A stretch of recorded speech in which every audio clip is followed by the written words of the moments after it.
drugs acting on skin and mucous membrane.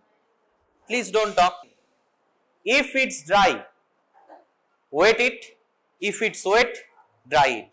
That is the very simple formula in dermatology. Interesting facts about skin. The largest organ of the body. Very important protective layer of the body. Also important for thermoregulation, immunity, biochemical synthesis and sensory functions. So skin has two layers. One is epidermis. This is the epidermis and this is the dermis. Beneath dermis there is fatty tissue. Epidermis, the outer layer, contains keratin that is keratinocytes, pigment that is melanocyte, Langerhans cells that is antigenic in nature and Merkel cells for sensory element. Keratin present in all the layers of the epidermis. So abnormal keratin production is related to psoriasis and itchy disorders.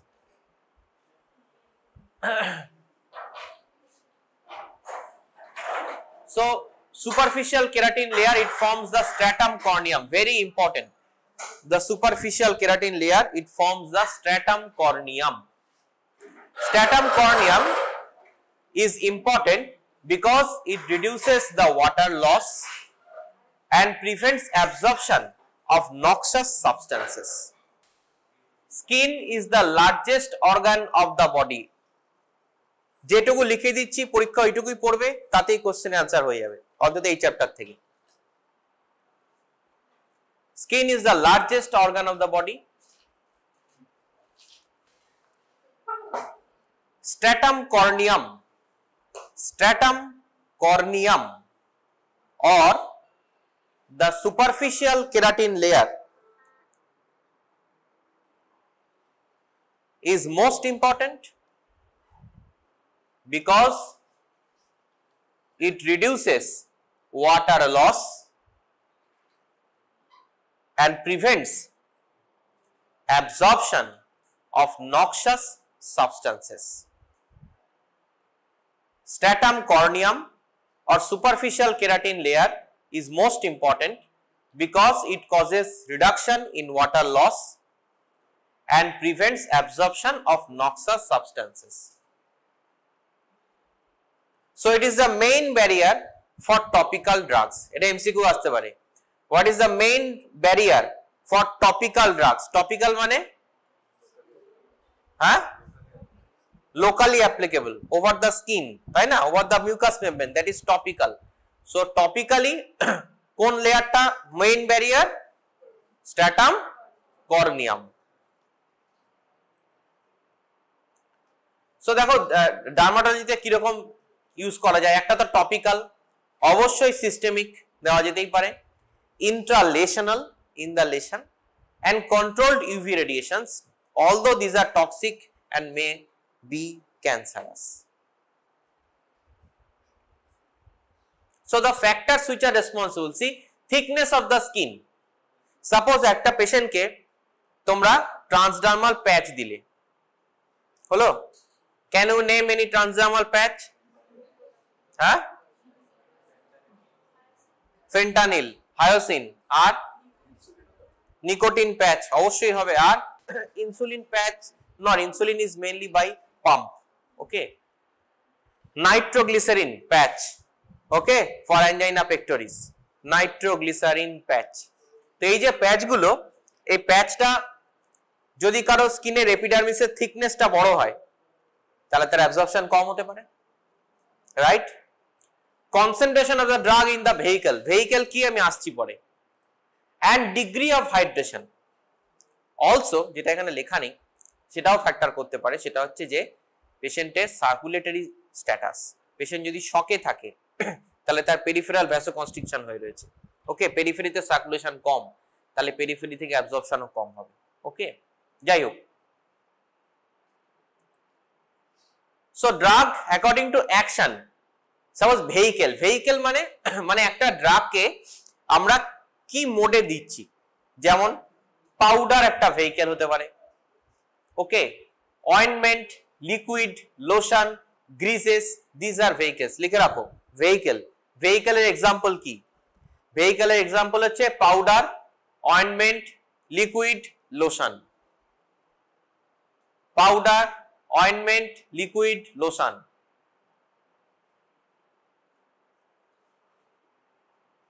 Okay, suppose আমি দিচ্ছি একজন পেশেন্টকে sodium fusidate বা fusidic acid as an antibiotic. ও দিত। আচ্ছা, এবার আমরা কি দিচ্ছি? Sodium fusidate ointment. তাহলে সোডিয়াম ফুসিডেটটা হচ্ছে মেইন ড্রাগ, অয়েন্টমেন্টটা হচ্ছে ভেহিকেল। ক্লিয়ার? আমরা একজনকে দিলাম সাপোজ বিটাডিন লোশন। তাহলে বিটাডিন, পভিডন আয়োডিনটা হচ্ছে ড্রাগ, লোশনটা হচ্ছে ভেহিকেল। ক্লিয়ার? হ্যাঁ, অর্থাৎ ভেহিকেলটা হচ্ছে এরকম। আমরা এমবিবিএস আমাদের একজন টিচার বলেছে খুব সুন্দর, বলছে ভেহিকেলটা হচ্ছে তুই নদীর এক পারে দাঁড়িয়েছিস, আরেক পারে তোকে কে নিয়ে যাবে? You need to have a boat. Okay, তো you are the drug and that boat is the vehicle. Clear? So skin preparations, adsorbents, protective, astringents, demulcents, irritants, counter irritants, আমি আসবো এগুলোতে এক এক করে। আচ্ছা, এছাড়া কি antibacterials, antifungals, antivirals, sunscreens, keratolytic agents and corticosteroids. Okay, these are all based on action. Based on disease or symptoms, কি যে কি ডিজিজ মেইনলি আমরা কভার করব আমাদের পার্টে, সেটা হচ্ছে এই কথা বলিস না please, don't talk. Pruritus, seborrhoeic dermatitis, alopecia, vitiligo, hyperpigmentation, scabies or pediculosis, acne vulgaris, psoriasis and atopic dermatitis. এতগুলো ট্রিটমেন্ট আমি কভার করব আজকে। Please don't talk, concentration problem হয়। আচ্ছা, ভেহিকেলস কি? Write the definition. What is vehicle? Lekho, vehicle is an inert substance. Inert, very খুব important, inert হতে হবে কিন্তু। ভেহিকেল এমন নিলে যেটা ড্রাগের সঙ্গে ইন্টারাকশন করে গেল, বা ভেহিকেলের ইটসেলফ একটা ফার্মাকোলজিক্যাল এফেক্ট আছে, তাহলে হবে না। ঠিক আছে? তো হয়তো দেখা গেল যে মেইন ড্রাগটা নেফ্রোটক্সিক নয়, কিন্তু ভেহিকেলটা নেফ্রোটক্সিক হয়ে গেল। ওকে, ফর এক্সাম্পল আমি কালকেই পড়াবো, তখন জানবে। যেমন পেনিসিলিন, এই উদাহরণ দিচ্ছি আমি যে ভেহিকেলটা প্রবলেম ক্রিয়েট করবে। পেনিসিলিন যখন পেনিসিলিনটা এলো, you have to give the injection, তখন পেনিসিলিনটাকে you have to dilute in a fluid. ওটা পেনিসিলিনের শিশির মধ্যেই দেওয়া থাকে ফ্লুইডটা, হলো? ওই ফ্লুইডের মধ্যে সোডিয়াম এবং পটাশিয়ামের কনসেন্ট্রেশন আলাদা থাকে।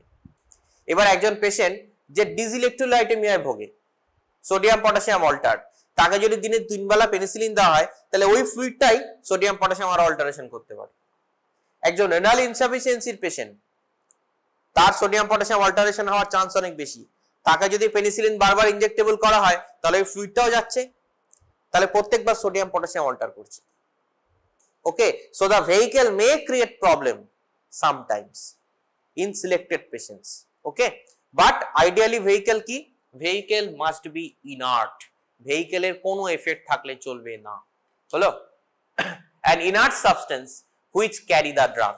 So vehicle is an inert substance which carry the drug. আচ্ছা, they can also contain some preservative. আচ্ছা, যেমন মনোফেজিক কি? Powder, grease, liquid. বাইফেজিক কি? পেস্ট, অর্থাৎ কি পাউডার লিকুইড মিশিয়ে বানানো, that is biphasic. Cream, shake lotions. Triphasic কি? Cream paste or cooling paste, এরা হচ্ছে ট্রাইফেজিক। আচ্ছা, ভেহিকেলের ডেফিনেশনের সঙ্গে লিখো, অ্যাড করো এই লাইনটা, ভেরি ইম্পর্টেন্ট। শুধু ইনার্টের সঙ্গেও আরো দুটো জিনিস থাকতে হবে, ভেহিকেল মাস্ট বি নন ইরিট্যান্ট। কি ঠিক কি না? ভেহিকেল মাস্ট বি নন ইরিট্যান্ট, অর্থাৎ ইনার্ট হতে হবে, নন ইরিট্যান্ট হতে হবে, অর্থাৎ ইনার্ট, ফার্মাকোলজিক্যাল এফেক্ট নেই, কিন্তু পেশেন্ট বলছে আমার চুল কাচ্ছে, তাহলে মলমে হবে না। Okay, non-irritant and very important, cosmetically suitable and cosmetically suitable. আমি একটা দারুণ সানস্ক্রিন আবিষ্কার করলাম, সানস্ক্রিনটা দেওয়াতে মুখটা কালো হয়ে গেল, তাহলে হবে? হবে না তো। যতক্ষণ সানস্ক্রিনটা মুখে মেখে রেখেছিস মুখটা কালো হয়ে গেল, তো ওই সানস্ক্রিন তুই মাখবি? মাখবি না।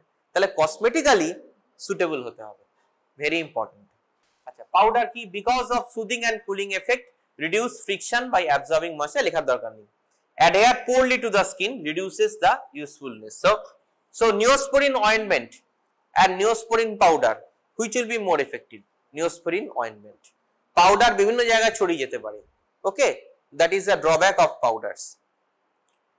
গ্রিসেস, যেমন আমরা জানি গ্রিসেস উদাহরণ কি? Petroleum jelly, Vaseline, okay, Boroline, okay, এগুলো হচ্ছে গ্রিসেস।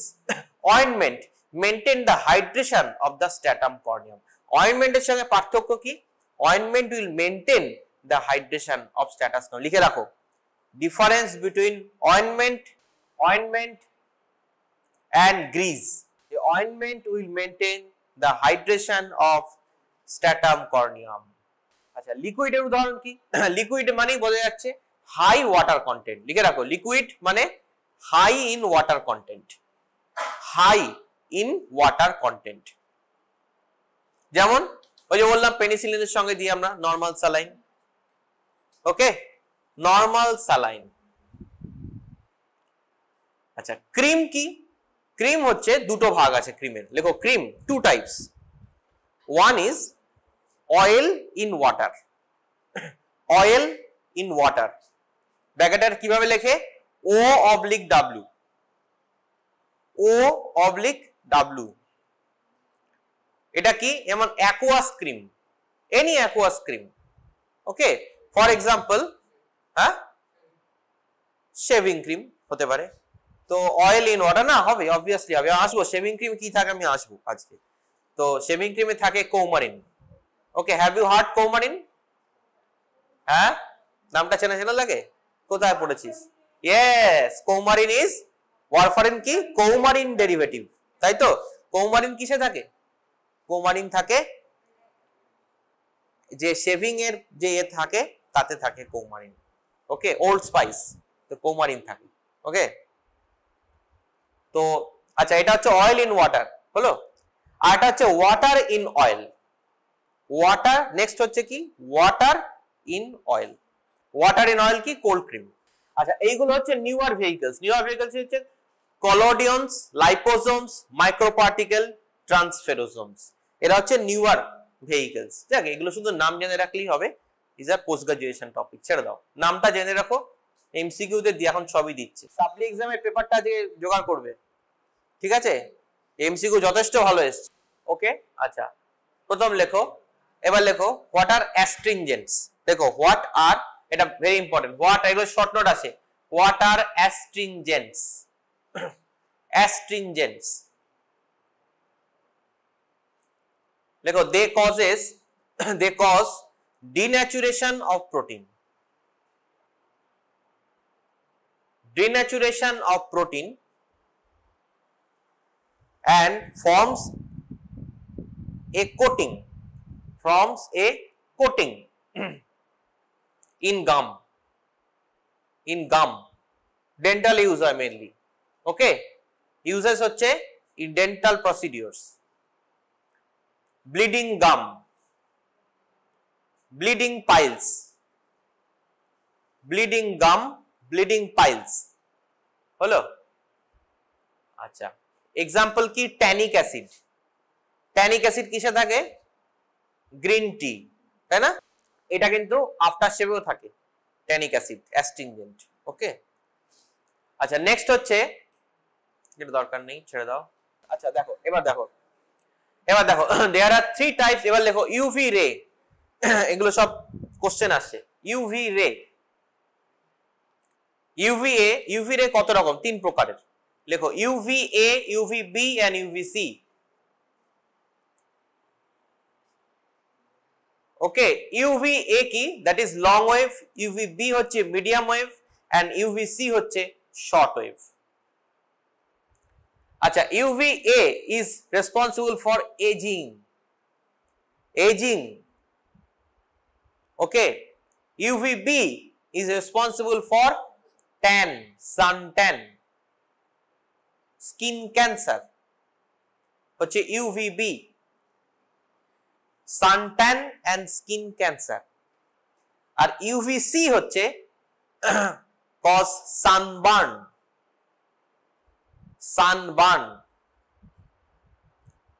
of superficial epidermis. তাহলে দেখো সানস্ক্রিনের কাজ কি হবে, আইডিয়া। এই জন্য দেখো সানস্ক্রিন দেখতে হবে SPF কত। ওকে, এখন তো MBBS পড়ছো, পাড়া প্রতিবেশী সবাই জিজ্ঞেস করবে SPF কত, এটা ইউজ করবো না, জিজ্ঞেস করবেই, তো উত্তর দিতে হবে। তো সহজ কথা হচ্ছে যে দেখো সানস্ক্রিন এমন হতে হবে যেটা এই তিনটেকেই ব্লক করবে।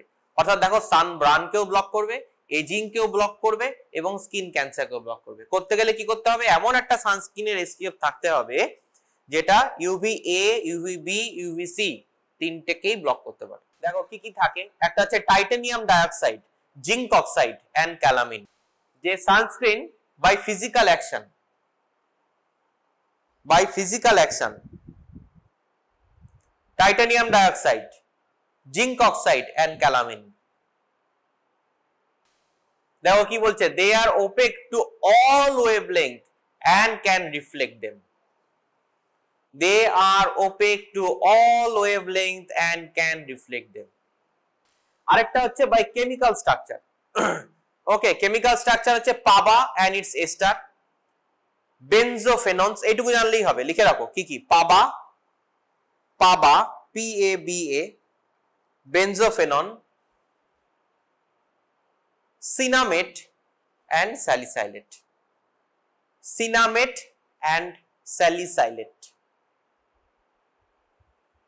PABA, benzophenone, cinnamate and salicylate. Salicylate এর অনেক কাজ আছে। benzophenone এর পাশে লেখো effective against mainly UVA. বেনজোফেনন হচ্ছে এগেইনস্ট UVA, আর পাবা, সিনামেট, এরা স্যালিসাইলাইট, এরা হচ্ছে UVB। আচ্ছা দেখো কি বলছে, regular use of sunscreens reduces the risk of acne, premature ageing and squamous cell carcinoma of skin. আচ্ছা এটা লিখে রাখো, তোমাদের MCQ এর জন্য খুব important. Drugs that can cause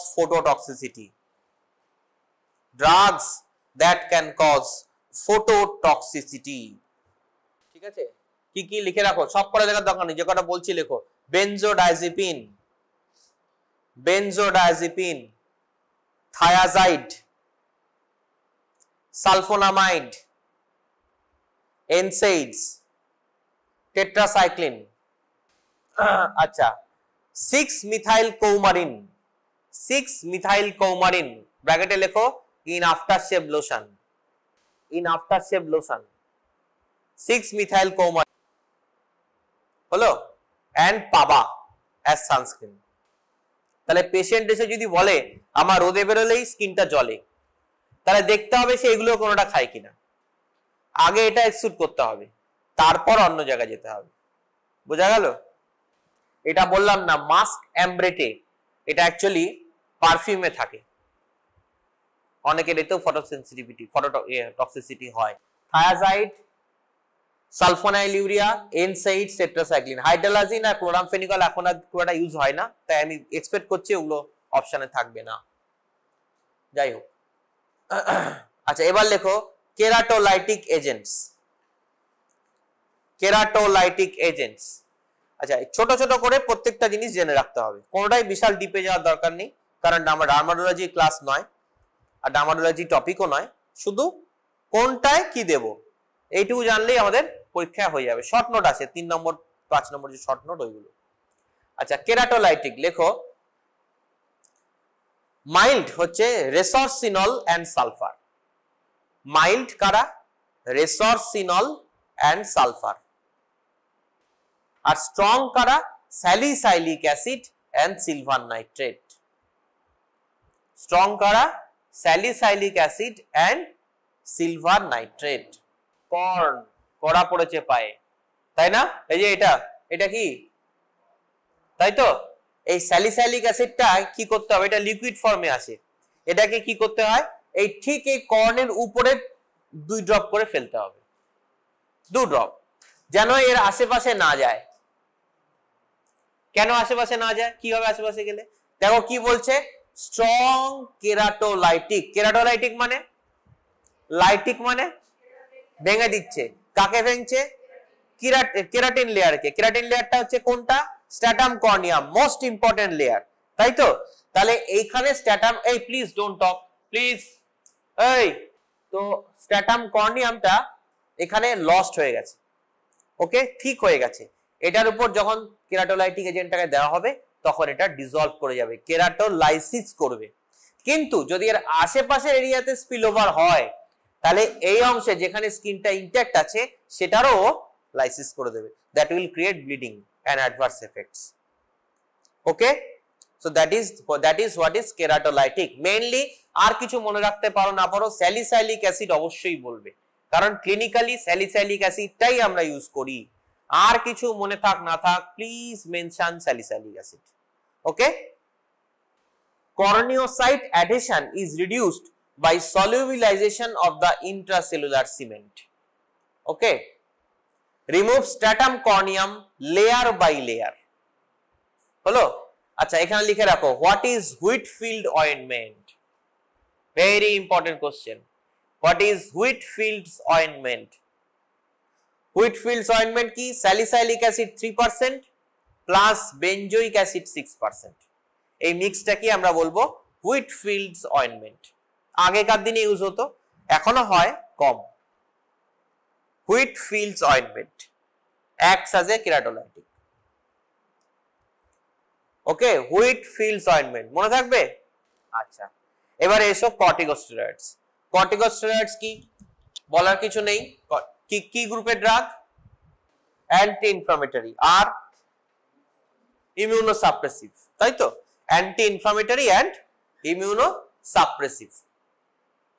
আচ্ছা, তাহলে used by both systemic and topical route depending upon disease and severity, have anti-inflammatory and immunosuppressant action, reduce proliferation of keratocytes, fibroblasts and lymphocytes, and inhibit migration of inflammatory cells and substrates released due to inflammation. আমি last কি একটা ক্লাসে যেন বলেছিলাম কর্টিকোস্টেরয়েডের mechanism of action, হ্যাঁ, yes, HDAC, তাই তো? Corticosteroid কি করে? It stimulates HDAC, that is histone deacetylase. Okay, it's an enzyme responsible for acetylation of pro-inflammatory cytokines, right? তাই তো? তাহলে HDAC কি করবে? It inhibits the acetylation and thus the pro-inflammatory cytokines are not formed. Okay, that is the mechanism of corticosteroid. Very important. এইটা না পড়ে পরীক্ষা হলে ঢুকবি না। কর্টিকোস্টেরয়েড আর অর্গানোফসফরাস পয়জনিং, এই দুটো না পড়ে ফার্মা ক্লাস মানে পরীক্ষায় ঢুকবি না, এটা পড়তেই হবে, কোনো না কোনো কোশ্চেন এখান থেকে থাকবেই এই দুটো থেকে, অর্গানোফসফরাস পয়জনিং আর কর্টিকোস্টেরয়েডস। নাম তোরা সবকটাই হয়তো জানিস, শুনেছিস, ক্লিনিক্যাল নেম। হাইয়েস্ট এফিকেসি লেখো, MCQ, highest efficacy topical steroid, এগুলো এমসিকিউ। হাইয়েস্ট এফিকেসি কার? হচ্ছে clobetasol, clobetasol. Okay, high efficacy. Next, high efficacy হচ্ছে বিটামিথাজোন, হাই এফিকেসি। এর নাম তোমরা সবাই জানো হয়তো, ব্র্যান্ড নেম বেটনোভেট, তাই তো? Betnovate, that is betamethasone dipropionate, Betnovate. তো গ্লুকোকর্টিকয়েড, গ্লুকোকর্টিকয়েড কোনটা? গ্লুকোকর্টিকয়েড হাজার রকমের আছে, এটা হচ্ছে বিটামিথাজোন, ওকে, আর beclomethasone, whatever it is.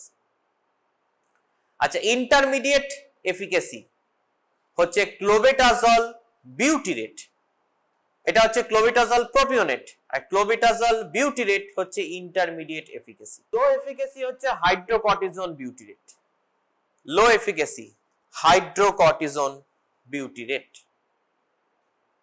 R methyl prednisolone acetate. কোথায় কোথায় দেবে? যেমন অ্যালার্জিতে দিতে পারো, bacterial, viral, fungal infections, pigment disorders, psoriasis, eczematous disorders, drug induced disorders, এখানে যেটা নেই সেটা হচ্ছে SLE. Okay, all autoimmune diseases you can give. হ্যাঁ, অ্যাবসলিউটলি ইনফেকশন, যেহেতু এটা স্কিন ইনফেকশন, সিস্টেমিক ইনফেকশন নয়। যদি তো সিস্টেমিক ইনফেকশন থাকে তাহলে there is chance of sepsis. Okay, then you do not give injectable corticosteroids. Okay, একজন ইমিউনো কম্প্রোমাইজ পারসন, তার যদি একটা সিভিয়ার তোর অ্যাকনি হয় বা সিভিয়ার যদি কোনো টপিক্যাল হয়, তাহলে তাকে টপিক্যালি স্টেরয়েড দেওয়া যেতেই পারে।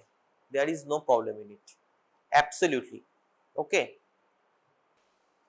স্টেরয়েডের এরিয়ার কি সবাই জানিস, infection may spread, skin atrophy on long term use, local hirsutism, depigmentation, allergic dermatitis on eyelids, it may cause, if enter eyes, then it may cause glaucoma, rebound exacerbation of disease after abrupt cessation.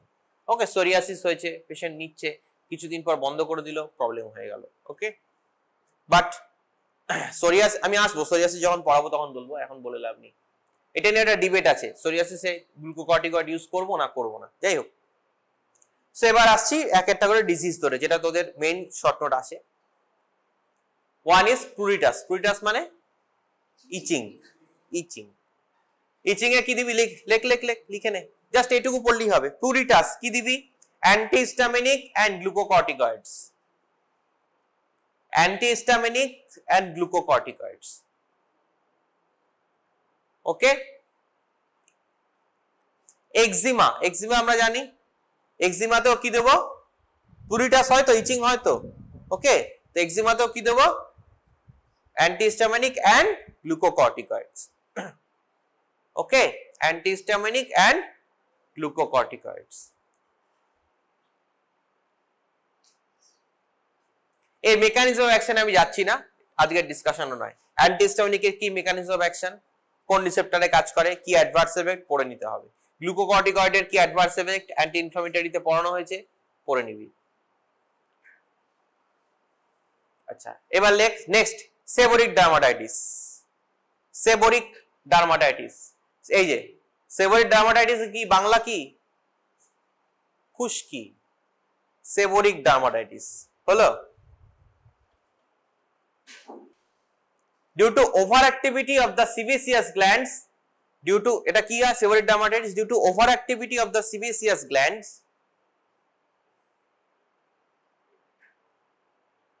and skin is greasy, যার ফলে কি হবে?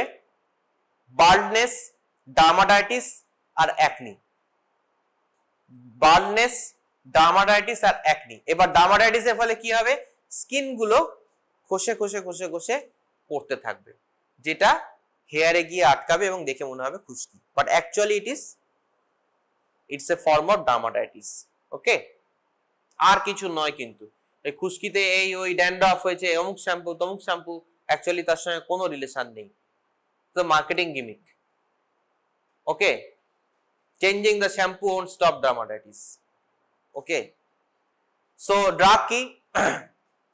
Ketoconazole, that is very important. Drug কি? Ketoconazole. Use ketoconazole shampoo.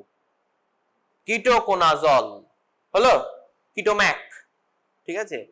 আর কি? Corticosteroids, but not in primary stage, okay, in late stage. Selenium sulfide. এবার প্রবলেমটা কি? এর কোনো পার্মানেন্ট কিওর হয় না, ওই জন্য লাল দিয়ে লিখেছি, limitation is relapse on discontinuation. Limitation is relapse on discontinuation. Therapy বন্ধ হয়ে গেলে হাই চান্স ওটা ফিরে আসবে, নাও আসতে পারে, but high chance it will be recurrent. So once you start using it, keep on using it. Okay, seborrhea. এবার হচ্ছে alopecia. Next, alopecia common after age of 40 and above 50% men develop alopecia.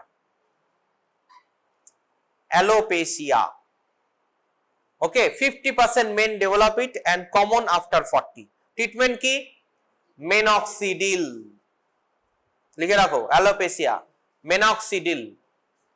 কি করে কাজ করে minoxidil? লেখো, number 1 mechanism of action of minoxidil. Number 1, increases circulation around hair follicles. Increases circulation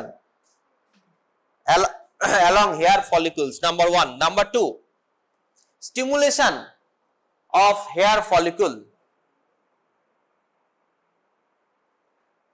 Number 3, reduction of androgens. Number 4, thickening of hair shaft. Thickening of hair shaft. Next, increase the number and length of hair. আচ্ছা, এবার দেখ প্রবলেমটা কি মিনক্সিডিলের? সব ভালো, মিনক্সিডিলের problem হচ্ছে same. Therapy effectivity is as long as you continue to use it. Minoxidil বন্ধ করে দিবি, আবার আগের মতো চুল পড়বে, এটাই হচ্ছে problem. So effect is transient, baldness recurs on discontinuation of drug. That is the problem. তাহলে এটাও একটা মিথ, এটা মাখলাম সেটা কি সব দেয় না অ্যাড, তো মাখলাম চুল গজিয়ে গেল, হয়ে গেল, তাই না?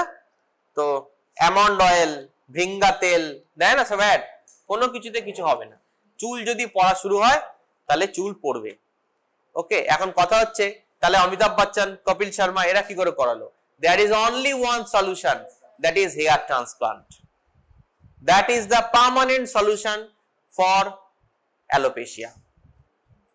Hair transplant korle that hair is permanent, you can cut it, you can change it, you can do whatever you want. But all other therapy, specifically minoxidil therapy, is temporary, transient. You use it, therapy effect is there, stop using it, it will come back. So on significant absorption, systemic, that is tachycardia, palpitation, headache, dizziness, it can cause minoxidil. আর কি? Number 2, এটা গেল minoxidil. আর কোন drug use করা যায় চুলে? সেটা হচ্ছে finasteride and dutasteride. Finasteride and dutasteride. বল, ফার্স্ট প্রথম সেকেন্ড চ্যাপ্টারের কোশ্চেন, ফিনাস্টেরাইড, ডুটাস্টেরাইড অ্যালোপেশিয়া ছাড়া আর কোথায় দিবি? Very good. হ্যাঁ, BPH, benign prostatic hyperplasia, তাই তো? Very good. প্রবলেম কি? What will be the problem? Patient will, তুই দিবি BPH, পেশেন্ট এসে বলবে যে আমি খুব ভালো আছি, আগায় আমার বাথরুম আটকে যেত, আমি পেচ্ছাপ করতে যেতে পারতাম না, এখন আমার ইউরিন করতে কোনো সমস্যা হয় না। Okay, all is okay, but there will be a major problem. Yes, the loss of libido and sexual dysfunction. That is a big problem of finasteride. So better to avoid it, and only when you add it when tamsulosin is not working, because tamsulosin may also cause the same problem. Okay, so use tamsulosin, first line drug, or silodosin, and if they are not effective, add a dutasteride to it. Now dutasteride is basically used in BPH. Finasteride is basically used in alopecia. Okay, the type 2 5-alpha reductase inhibitor. There are two type of 5-alpha reductase. Type 1 is in sebaceous gland and type 2 present in hair follicle and male genital organ. Useful for baldness, benign hyperplasia of prostate and prostatic carcinoma. Okay, minimum effect to come is about 3 months. 3 মাসের আগে effect হবে না। Therapeutic effect is lost once after discontinuation of drug. So the problem is same with minoxidil, same with finasteride. You stop taking the drug, hair fall will occur. ADR, decreased libido, erectile dysfunction and reduced ejaculate volume. So finasteride and dutasteride. Next, pigment disorder or vitiligo. লেখো next. তাহলে alopecia clear তো? কি দিবি alopecia? Minoxidil আর finasteride, বেশ very good. এবার হচ্ছে pigment disorders or vitiligo. Vitiligo, এই যে ভিটিলিগো দেখেছিস তো, সেতি আমরা যেটাকে বলি, তাই তো? আগে এর কোনো কিওর ছিল না, এখন we can cure it. Okay, lots of cases are there, যেটাতে আমরা কিন্তু সেতি একদম কিওর হয়ে গেছে। দেখাই যাচ্ছে এখানে, আমরা দেখাচ্ছি ছবিতে যে কিভাবে এটা কমেছে, দেখো। ওকে, ড্রাগস কি দেবে লেখো। Treatment for vitiligo, number 1 সোরালিন। সোরালিন, পিটা উচ্চারণ হবে না, সোরালিন। মিথক্সালিন, নেক্সট ট্রায়োক্সালিন। দেখো মেকানিজম অফ অ্যাকশন, এক লাইন, 1 লাইন লেখো। ফেসিলিটেটস মেলানোজেনেসিস by transferring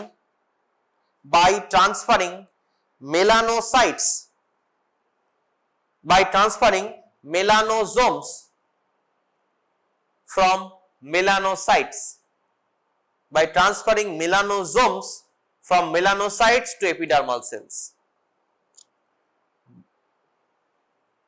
from melanocytes to epidermal cells. Okay, vitiligo এটা গেল। এটা হচ্ছে লেস পিগমেন্টেশন, হলো হাইপোপিগমেন্টেশন। আরেকটা কি মোর পিগমেন্টেশন আর হাইপার পিগমেন্টেশন। দেখো উল্টো, ঠিক তাই না, ঠিক উল্টো কেস। এটা হচ্ছে কি হাইপার পিগমেন্টেশন। এই ট্রিটমেন্ট কি লেখো, hyper pigmentation. Hyper pigmentation treatment কি, হাইড্রোকুইনোন।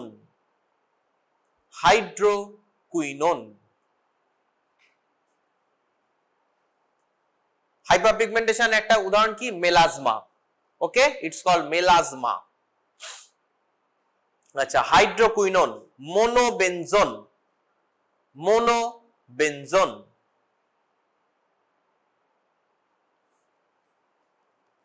আচ্ছা, মেকানিজম অফ অ্যাকশন কি, এক লাইন, ঠিক উল্টোটা।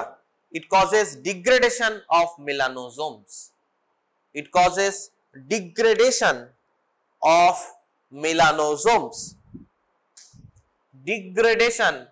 of melanosomes. Okay, next scabies.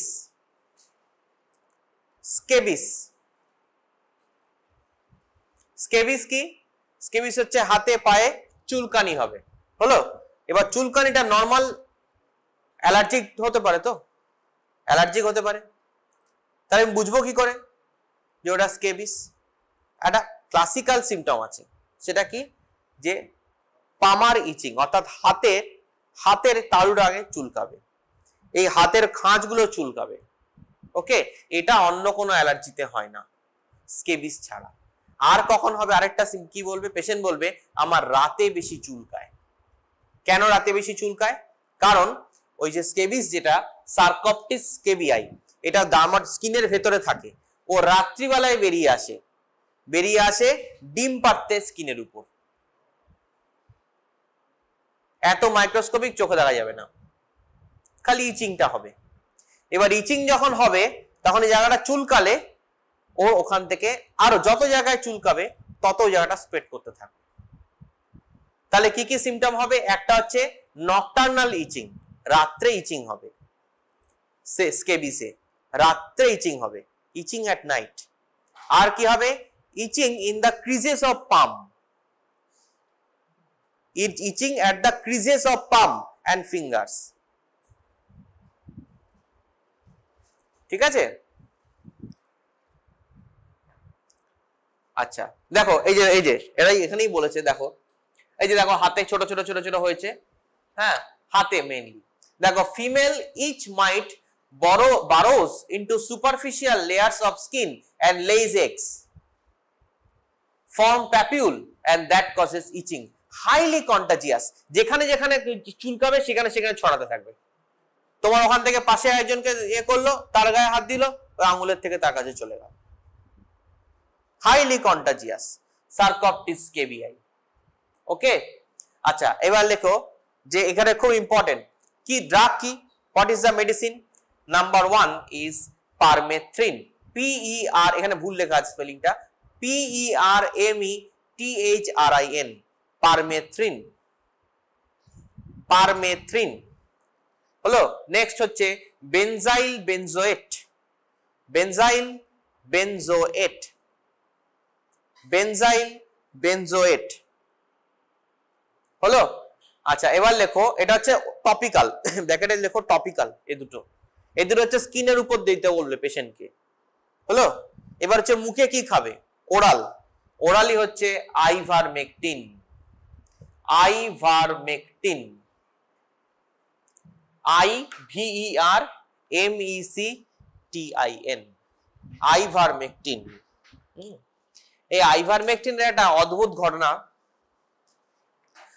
Ivermectin একটা বহু পুরনো ড্রাগ বহু পুরনো হ্যাঁ এই পেনিসিলিন টেনিসিলিন যে যুগে আবিষ্কার হয়েছে সেই যুগে আইভারমেকটিন থেকে আছে এবার আইভারমেকটিন ড্রাগটা মার্কেটে একদম অচলই হয়ে গেছিল কেউ লিখতো না কে কোথাও প্রেসক্রাইব করতো না কারণ কোনো গাইডলাইনে আইভারমেকটিন ছিল না কিন্তু আইভারমেকটিন একটা অ্যান্টিমাইক্রোবিয়াল অ্যান্টিপ্যারাসাইটিক অ্যান্টিভাইরাল এজেন্ট সেটা কিন্তু মার্কেটে প্রডিউসড হয়ে রয়ে গেছিল অর্থাৎ মলিকিউলটা আমরা জানতাম এবার কি হলো কালকে আমি এগুলো বিটা ল্যাকটাম পড়াবো তখন তোরা শুনবি ড্রাগ রেজিস্ট্যান্স কি করে তৈরি হয় যে কি হলো আমাদের যেমন ইমিউন মেমোরি থাকে অর্থাৎ কিছু ডিজিজের মেমোরি আমাদের মাথায় থাকে ইমিউনিটিতে কিছু ডিজিজের মেমোরি আমরা ভুলে যাই তাই সেগুলো আবার হয় ইমিউনিটি ভাইরাসটাকে রিকগনাইজ করতে পারে না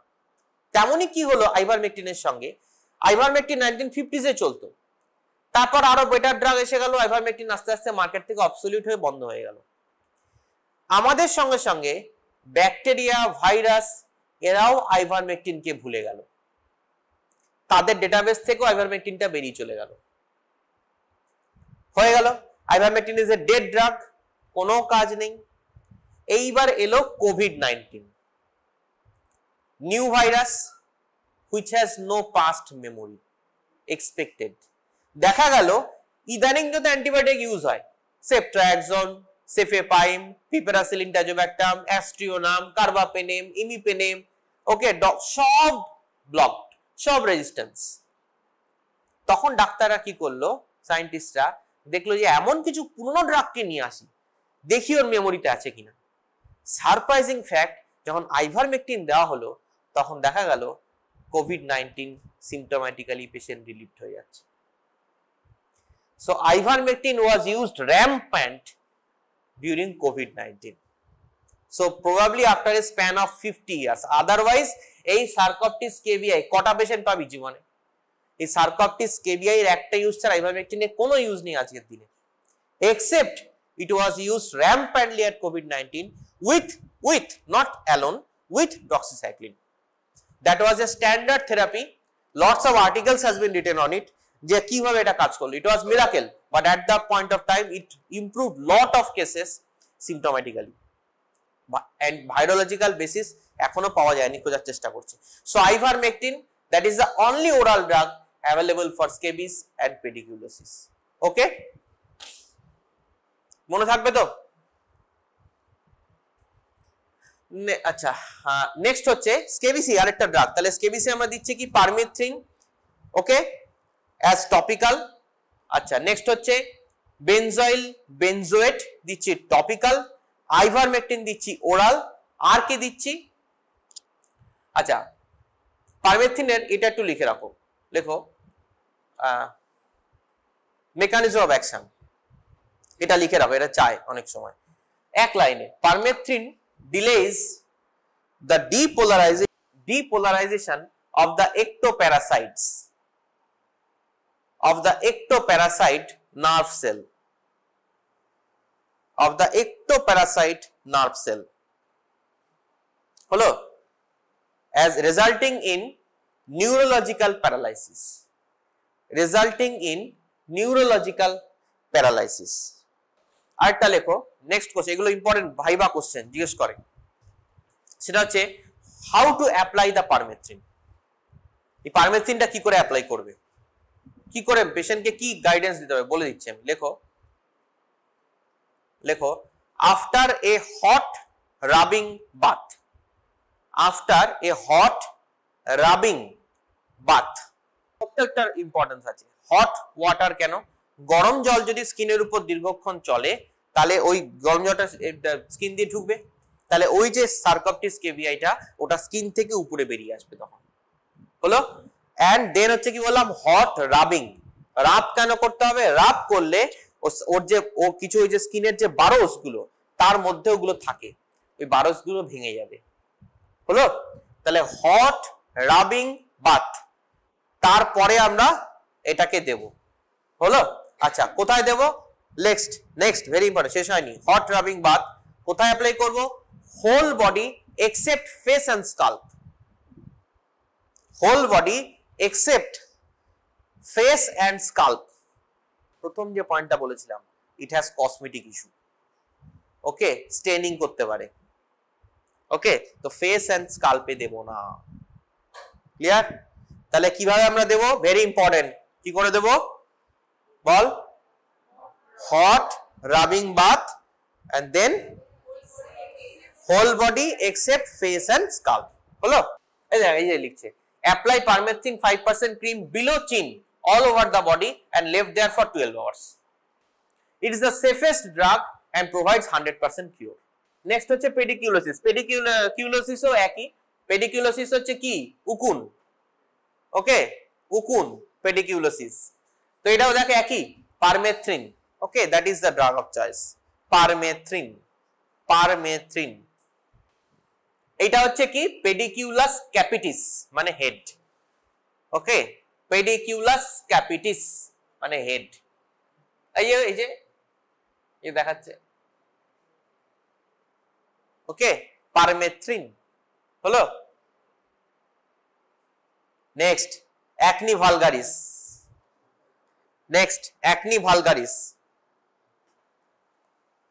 আজকে ক্লাস করলে ডার্মাটোলজি প্র্যাকটিস করতে পারবে, মোটামুটি 50% রোগ হয়ে যাবে এতে, হ্যাঁ। অ্যাকনি ভালগারিস লেখ, দেখ অ্যাকনি মানে জানিস সবাই, নতুন করে কিছু বলার নেই, হ্যাঁ। আচ্ছা, ব্যাকটেরিয়া কজিং অ্যাকনি, লেখো bacteria that causes acne, propionibacterium acne, নাম হচ্ছে এই যে এটা প্রোপিওনি ব্যাকটেরিয়াম, এটা ব্যাকটেরিয়াম হবে, acne. A common skin disorder seen in adolescents, boys and girls, okay, acne, এইটা হচ্ছে acne, হ্যাঁ। আর যখন এরকম মাল্টিপল acne এক জায়গায় যুক্ত থাকবে তখন সেটা হয়ে যাবে acne vulgaris, অর্থাৎ ভালগার লাগছে, okay, acne vulgaris, very simple, শব্দটা ওভাবেই এসছে। সো দ্য ট্রিটমেন্ট এইম কি, যে correction of the follicular abnormality, reducing sebum production, controlling infection and reducing inflammation, এটা হচ্ছে টার্গেট, ওকে। আচ্ছা, টপিক্যাল এজেন্টস কি কি, লেখো topical therapy for acne. Number 1 is retinoids,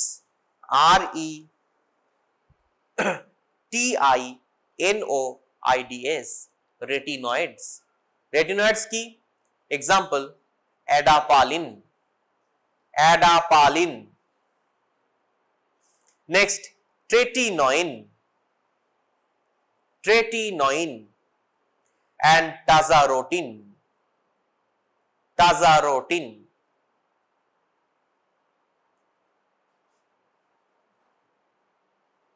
these are topical agents, okay, acne উপরে লাগাতে হবে, হলো, adapalene, tretinoin and tazarotene, হলো। নেক্সট হচ্ছে এদের কাজ কি, these are antibacterials, reduce the population of propionibacterium acne, এই কথা বলিস না প্লিজ। আচ্ছা, এর সঙ্গে আর কি যোগ করা যায়, নেক্সট অ্যাডিশনালি অ্যাডাপালিন দিলি, আমরা অ্যাডাপালিনটাই মোস্ট কমনলি ইউজ করি, ওকে, অ্যাডাপালিন, তার সঙ্গে কি যোগ করতে হবে, ক্লিন্ডামাইসিন, হলো, ক্লিন্ডামাইসিন 1%, ক্লিনড্যাক বলে পাওয়া যায়, ক্লিনড্যাক হলো, তাহলে ক্লিনড্যাক আর অ্যাডাপালিন, ঠিক আছে, দেখ দিয়ে পেশেন্ট একদম বাধা, তোকেই দেখাবে, আর ঘুরে যাবে না, ঠিক আছে। তাহলে কি কি হলো, এরিথ্রোমাইসিন, ক্লিন্ডামাইসিন, বেনজয়েল পেরক্সাইড, এইগুলো দেওয়া যেতে পারে, হলো। আর কি দেওয়া যেতে পারে, এরিথ্রোমাইসিন এন্ড বেনজয়েল পেরক্সাইড, লিখে রাখ। তাহলে কি কি ড্রাগ এলাও একনিতে, একটা হচ্ছে রেটিনয়েডস, যেমন ট্রেটিনয়েন, অ্যাডাপালিন, হলো। তার সঙ্গে আমরা কি যোগ করছি, clindamycin or erythromycin or benzoyl peroxide, এটা হয়ে গেল একনি ট্রিটমেন্ট, ঠিক আছে।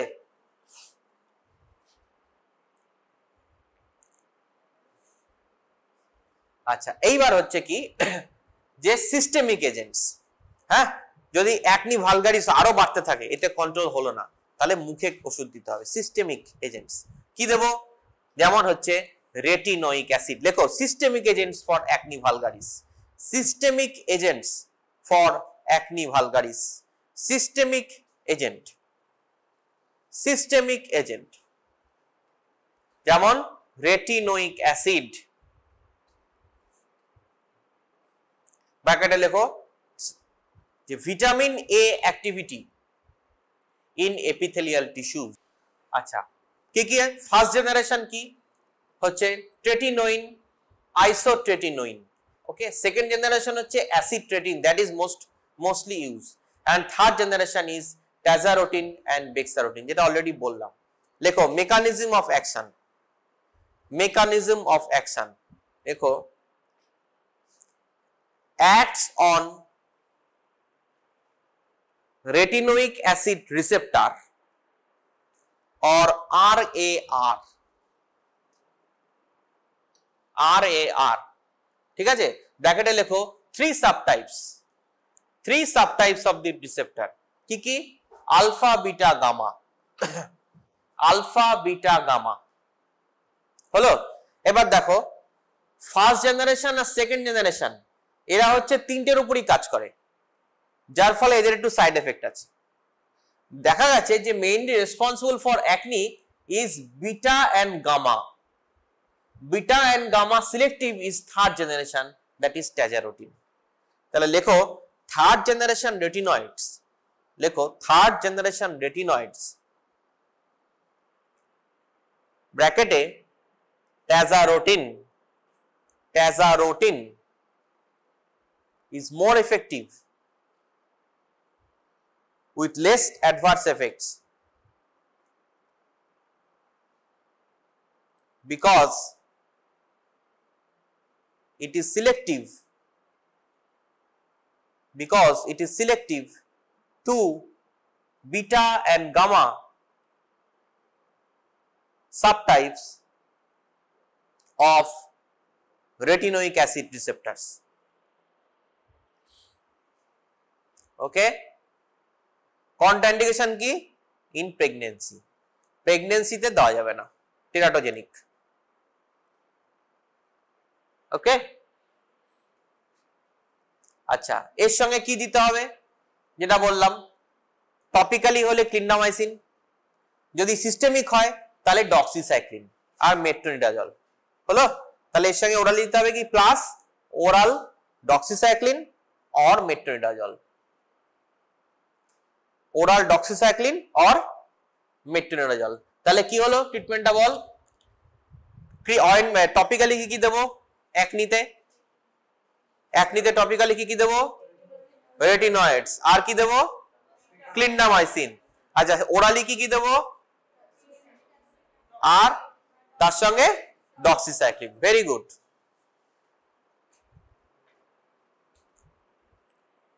Last psoriasis, psoriasis you seen, দেখো এর সঙ্গে পার্থক্য কি, দেখো দেখো ভেরি ইম্পর্টেন্ট, দেখো একনিতে ছোট ছোট ছোট ছোট দেখো আলাদা আলাদা আলাদা আলাদা লেশন দেখতে পাচ্ছ, হ্যাঁ, এটা হচ্ছে confluence of separate acnes, that is called acne vulgaris, কোনটা কিন্তু একসঙ্গে নাই, রাইট। আর এখানে আর দেখো এখানে মেইন স্কিনটা, ওভারঅল যে স্কিনটার টেক্সচার সেটা কিন্তু ঠিক আছে, কোথাও কোথাও প্রোপিওনি ব্যাকটেরিয়ামের একটা ইয়ে হয়েছে, দেখি বোঝা যাচ্ছে এটা ব্যাকটেরিয়াল, কিন্তু এইটা যেটা দেখো ওভারঅল স্কিনটা ইনভলভড, কোনো আলাদা করে ব্যাকটেরিয়াল লেশন বলে কিছু নেই, এর উপরে সুপারফিশিয়াল ইনফেকশন হতে পারে। আরেকটা দেখো সাদা সাদা দেখতে পাচ্ছ, সাদা সাদা, হ্যাঁ হোয়াইটিশ, এটাকে বলা হয় স্কেলি র্যাশ। ওকে, তাহলে সোরিয়াসিস কি করে বুঝবে, লেখো diagnosed by psoriasis diagnosed by scaly, scaly, এই যে দেখো মানে মাছের আঁশের মতন না, okay, scaly continuous, scaly continuous redness over a significant portion of body. Okay, and infective নয় psoriasis, immunogenic in nature. Okay, and immunogenic in nature. বোঝা গেল? So psoriasis is a continuous, scaly, very important দুটো শব্দ, continuous, scaly and non-infective। হলো, এইটা হচ্ছে psoriasis। এবার দেখো কি বলছে, an immunological disorder manifests and localized or widespread erythematous scaling। দেখো erythematous না, লাল হয়ে গেছে, হ্যাঁ, lesions, or এটাকে বলা হয় প্লেক ফর্মেশন। ওকে, প্লেক ফর্মেশন কি হবে দেখো, দেখবে যে পায়ের এখান থেকে এতটা জায়গা ইনভলভড, আবার হাতে দেখলে গোটা বডিতে নেই, হাতে এতটা জায়গা ইনভলভ, তাহলে মাল্টিপল জায়গায় এই যে হচ্ছে, এটাকে বলছে প্লেক। ওকে, প্লেক ফর্মেশন। সো প্লেক্স যে increased proliferation and inflammation of the epidermis and dermis, very important, drugs can decrease the lesions but cannot cure, ট্রিটমেন্টে কিওর হবে না, you can check the lesion. এটা আমরা জানি, কারণ আমাদেরই একজন ex head of the department, খুব বিখ্যাত ফার্মাকোলজিস্ট ছিলেন কলকাতার, আমি আসবো বায়োলজিক্যাল থেরাপিতে, তো উনি সোরিয়াসিসে ভুগতেন, এবং আমি যখন হলদিয়া মেডিকেল কলেজে ছিলাম অ্যাজ ডেমোস্ট্রেটর, উনি হেড অফ দ্য ডিপার্টমেন্ট ছিলেন, এবং স্যার একদিন সেলফ ট্রিটমেন্ট করতে গিয়ে মারা যান, হি ডায়েড এই সোরিয়াসিসের জন্য। সারা গায়ে সোরিয়াসিস ছিল, এবং প্রথম কর্টিকোস্টেরয়েডের কাজ হতো, পরবর্তীকালে তখন একটা বায়োলজিক্যাল এসেছিল, ওকে, মনোক্লোনাল অ্যান্টিবডি, তো স্যার ইউজ টু, মানে উনি যেহেতু ফার্মাকোলজিস্ট পেয়েই গেছে, ওটাকে সেলফ কনজিউম করেছে উইদাউট রেগুলেশন, ডেড। তো আমি আসছি কি, তাহলে ট্রিটমেন্ট লেখো, টপিক্যাল এজেন্টস লেখো, টপিক্যালি কি দেবে, কোল টার, টপিক্যালি কোল টার, কোল টার নাম্বার 1। নাম্বার 2 হচ্ছে ক্যালসিপোট্রায়ল, that is active vitamin D, ক্যালসিপোট্রায়ল, that is active vitamin D। Next কি দেবে, রেটিনয়েডস, যেমন টাজারোটিন, রেটিনয়েডস লাইক টাজারোটিন, থার্ড জেনারেশন। ওকে, নেক্সট কি দেব, কর্টিকোস্টেরয়েডস। ওকে, লেখো, ব্র্যাকেটে লেখো, to control the initial flare up, to control the initial flare up। এটা নিয়ে একটা ডিবেট আছে, যে সোরিয়াসিসে একদল বলেছে যে কর্টিকোস্টেরয়েড ইউজ করো, আর একদল বলেছে কর্টিকোস্টেরয়েড ইউজ করো না। এটা একটা এভারগ্রিন ডিবেট, 30 বছর চলার পর রিসেন্টলি সলভ হয়েছে, হলো, এখন বলছে কর্টিকোস্টেরয়েড দাও। কেন না, প্রথমে এটা ধারণা করা হয়েছিল যে যেহেতু সোরিয়াসিস সারে না, তাই কর্টিকোস্টেরয়েড আমি কতদিন দেবো পেশেন্টকে, কিছুদিন দেওয়ার পর আমি অফ করে দিলাম, সোরিয়াসিসটা দেখা যাচ্ছে দ্বিগুণ ভাবে ব্যাক করছে। Okay, high chances of recurring, more severe form of recurrence, তো এই জন্য কর্টিকোস্টেরয়েড প্রথমে দেওয়া হতো না। কিন্তু এখন দেখা যাচ্ছে যে না, সোরিয়াসিসটা যখন প্রথম প্রচন্ডভাবে বেড়ে রয়েছে, তখন কর্টিকোস্টেরয়েড দিয়ে ইনডিউস, সেটাকে ইন্ডাকশন থেরাপি, প্রথমে কর্টিকোস্টেরয়েডটাকে দাও, দিয়ে ওটাকে কমাও, সিম্পটোম্যাটিক রিলিফ করো, তারপর কর্টিকোস্টেরয়েডটা বন্ধ করে আনো, ট্যাপার করে আনো এবং তার জায়গায় মেথোট্রেক্সেট দাও। হলো? তাহলে কর্টিকোস্টেরয়েড ব্র্যাকেটে লেখো to control the initial flare up only. হলো? Corticosteroid is not the long term therapy. হলো? Next, followed by methotrexate. methotrexate কি? অ্যান্টিমেটাবোলাইট, তাই তো? এটা কোন গ্রুপের কি কোথায় কাজ করে? DHFR, তাই তো? ডাইহাইড্রোফোলেট রিডাকটেজ ইনহিবিটর, তাই তো? কি আরো আছে, যাই হোক, it is a DHFR inhibitor and suppressing immune component cells, mainly T cells in the skin. Okay, adverse effects কি? It can cause bone marrow suppression, হলো, and hepatotoxicity, that is the adverse effect. Okay, তাহলে সোরিয়াসিসে কি কি দেব? Coal tar, calcipotriol, retinoid, corticosteroid to control the initial flare up and then methotrexate. হলো? এবার পরীক্ষায় কোশ্চেন আসলে নাম্বার দেখে যদি বেশি নাম্বার থাকে মেথোট্রেক্সেট নিয়ে একটু লিখে দিবি, মেথোট্রেক্সেট কতটা দিবি, কিভাবে দিবি, উইকলি দিবি না কি দিবি। ওকে, মেথোট্রেক্সের ডোজ কি হবে? মেথোট্রেক্সের ডোজ লিখে রাখো ইন সোরিয়াসিস, ভেরি ইম্পর্টেন্ট। মেথোট্রেক্সের বহু রকমের ডোজ আছে। ওকে, অ্যান্টি ক্যান্সার হলে এক রকমের ডোজ, সোরিয়াসিস হলে এক রকমের ডোজ, রিউমাটিক আর্থ্রাইটিস হলে এক রকম dose, because you know methotrexate is a DMARD। তাহলে রিউমাটিক আর্থ্রাইটিস হলে জানিস কত ডোজ? রিউমাটিক আর্থ্রাইটিস যদি হয় তাহলে হচ্ছে লেখো methotrexate in RA start from 7.5 milligram OD thrice a week.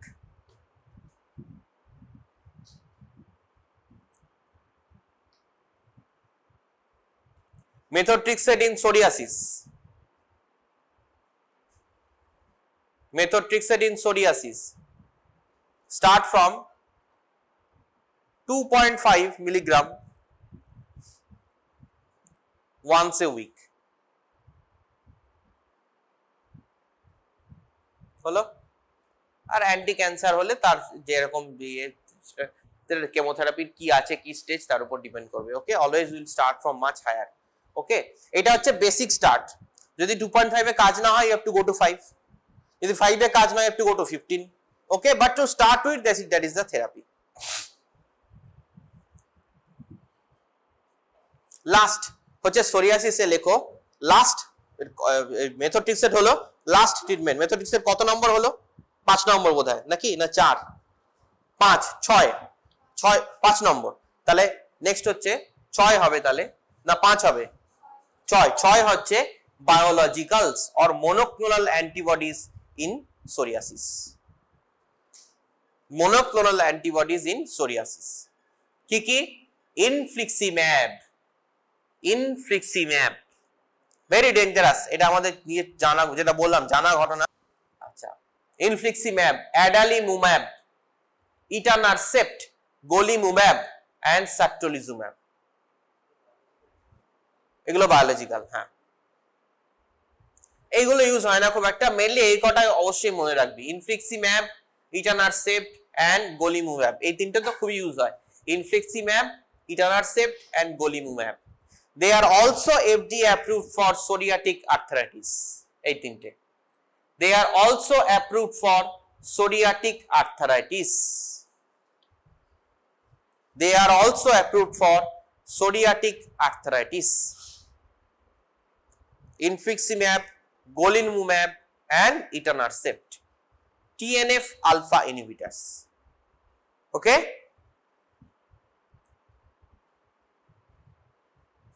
Last atopic dermatitis. Atopic dermatitis কিছুই না, ডার্মাটাইটিস, এগেইন কর্টিকোস্টেরয়েড দেওয়া যাবে এন্ড অ্যান্টিহিস্টামিনিক দিতে হবে। হলো atopic dermatitis. Thank you. If you recall, in the last class we had discussed about the conventional and tests which are used for detection in serology. In today's class we will discuss about the newer methods that are more commonly used.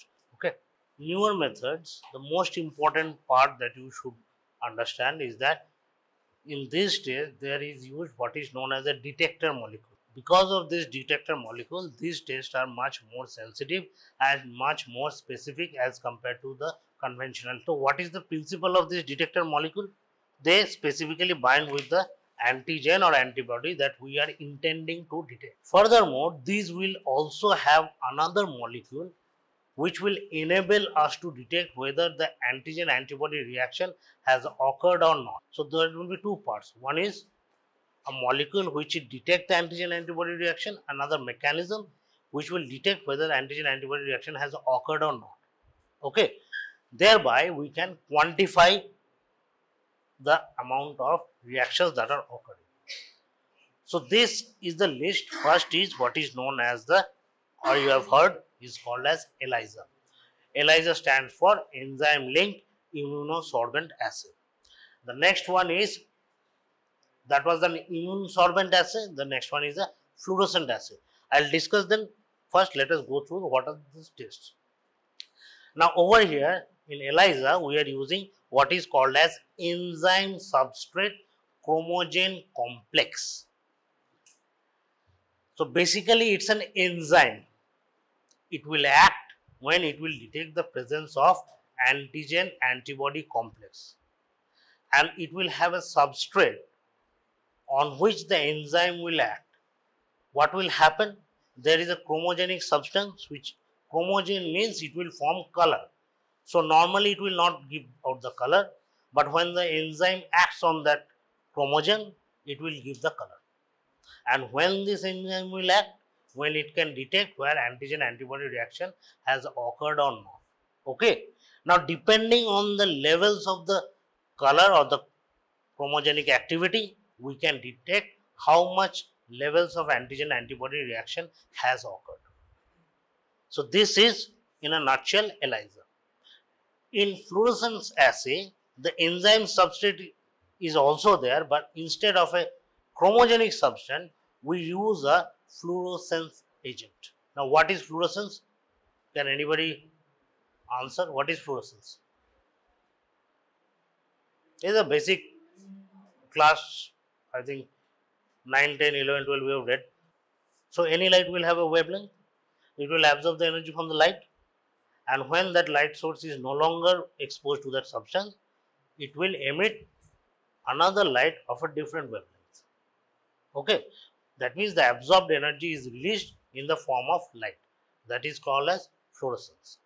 So over here what will happen? So normally a fluorescent substance will be present. When it is acted upon by the enzyme substrate complex, it will start to fluorescence, and we can detect the amount of light that is coming out. Okay. Coming to the next type, that is the immunofluorescence assay.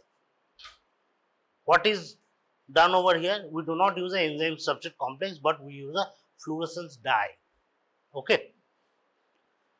Next is RIA or radioimmunoassay. Instead of using either a chromogenic substance or a fluorescent substance, we are using a radioactive isotope. However, these tests are not routinely done now and almost are obsolete because of the hazards of radiation. Okay. Next comes the what is called as CLIA, that is chemiluminescence. Over here the luminescence is present, but the concept is it is due to an chemical reaction. Hence it is called as chemiluminescent assay. And finally, immunohistochemistry, in which we use either an enzyme fluorescent dye. Okay. So if you look through it, almost the basic principle is same, only the methodology is different. Finally, two more tests. One is known as the Western blot, and last is rapid test. I think rapid test you have been demonstrated in your practicals. One is called as a lateral flow. Why they are called rapid test? Because they can be done rapidly, takes very less time, and more importantly can be used at the bedside or in the field. Field means not within the hospital or laboratory premises. Okay. Let us understand ELISA a little more deeply. So we have the antigen antibody. We want to detect antigen or antibody. it will form the antigen antibody complex and it will be acted upon by an enzyme. Please try to understand, in the word it is called as immune sorbent. Now what do you mean by sorbent? Any idea?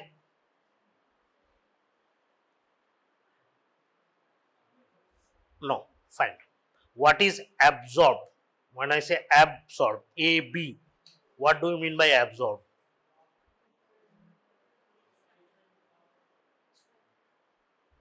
And when I say adsorb, what do AD?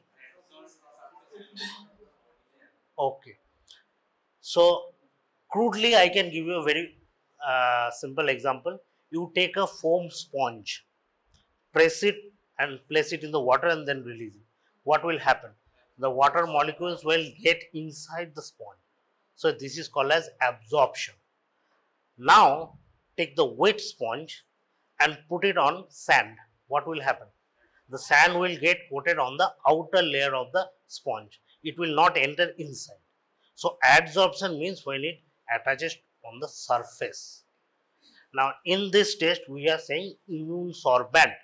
That means the immune reaction is occurring on the surface. Hence adsorb. Understood? That means the absorbing material that is used, polystyrene or polyvinyl, the plastic made, that specifically absorbs the antigen or antibody complexes in the serum. Okay. Then the enzyme will act on it. When will the enzyme get activated? When it gets in contact with the complex, that is the antigen antibody complex. Then this enzyme will break down what is known as substrate chromogen system.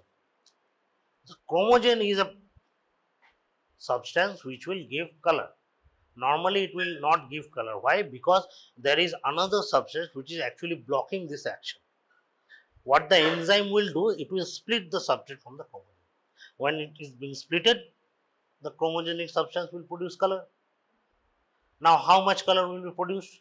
The more substrate chromogen complex is broken down, the more color will be produced. How more substrate chromogen complex will be broken down? When activated enzymes are present in a higher number. When the activated enzymes will be produced? When large or huge number of antigen antibody complexes will be produced. So indirectly, the more antigen antibody complex reaction occurs, the more enzymes will be liberated, the more substrate chromogen complex will be broken down, the more chromogen or color will be produced. This color change is then detected by what is known as spectrophotometry. You don't need to get into the details of spectrophotometry. It is basically calculating the amount of color that is produced. If we can't calculate quantitatively, these tests offer actually of no other benefit. Hence, we need to estimate more precisely. That is done by spectrophotometry. Okay. In your sometimes in your practical exams or even in Viva table, these things can be asked to you. These are the pictures of, first one is a ELISA reader. Now when I say it's a reader, that means this reads with spectrophotometry the changes in the color. Okay. And on the B is what is known as washer. Washer means we are using a microtiter plate, on the reaction is occurring, then we need to wash repeatedly in various steps. For that we can do it manually or we can use a machine. Why machine is used? Because manual washing becomes extremely tedious, because we have to wash many times during the process. Okay, this is the normal microtiter plate. You can see it is a 96, conventionally 96 well plate, in which there are small wells. These wells are made of polystyrene. On this well, this reaction is occurring in the inside layer of the wells. Okay. Now, having understood this, there are many types of ELISA. How we are differentiating this? Based on what we are trying to detect and how we are trying to detect. So these are the examples: direct, indirect, sandwich, IgM capture ELISA, competitive ELISA, and ELISpot test. When I will go through all these tests, you will understand the basic principle is same, only the methodology and the objective of the test are slightly different. First is direct. In direct ELISA, what we are using? It is used for detection of antigen in the serum, not antibody. Okay. So when we are directly detecting the antigen, now what antigen will be detecting? At least in case of infectious diseases, we are detecting the antigen of the protein is from the pathogen. Okay. Primary antibody that is targeted against the serum antigen is level with the enzyme. This is very simple. If you need to detect an antigen, you need an antibody which can bind with that specific antigen. So that is the primary antibody. So these are steps you can read. Let me explain. See, first is the serum antigen. That is, the serum is placed. If the antigen is present, it will then we add the corresponding antibody for that antigen. So antigen and antibody will bind. Then when we are putting the enzyme, what will happen? The enzyme will bind with the antigen antibody complex, and then it will act on the substrate chromosome. The substrate and the chromosome will be split, and the chromogenic agent will give the color. The simplest form of ELISA. Next we go slightly more complex, that is indirect ELISA. Now we are trying to find the antibody in the serum, not the antigen. So what we have to change is, look over here. For this we need another antibody. In the simplest form, we can say we can label the wells with antigen. The antibody will specifically bind with it. What will be the problem with that? Will it be specific? The answer is no. Okay. For that we need another antibody which can bind with that antibody. For example, suppose if we are looking for dengue IgG. Suppose we are looking for dengue IgG in a particular patient. So we need to have an antibody which can specifically bind with the human IgG. Okay. So this antibody is targeted to bind with the Fc fragment. Remember the shape of the immunoglobulin? It will bind with the Fc fragment of the dengue IgG. Okay. Then what happens is, this is coated, then primary antibody is coated, then comes the secondary antibody conjugate. So two antibodies are required. Then only we can detect a particular antibody. This is indirect ELISA. Now another is sandwich ELISA. What happens in sandwich ELISA is it detects antigen in the test serum, and you will say same as direct. Some differences. What is the difference? Because the antigen gets sandwiched between a capture antibody and a detector antibody. You have eaten sandwich, so the antigen will be sandwiched between two antibodies.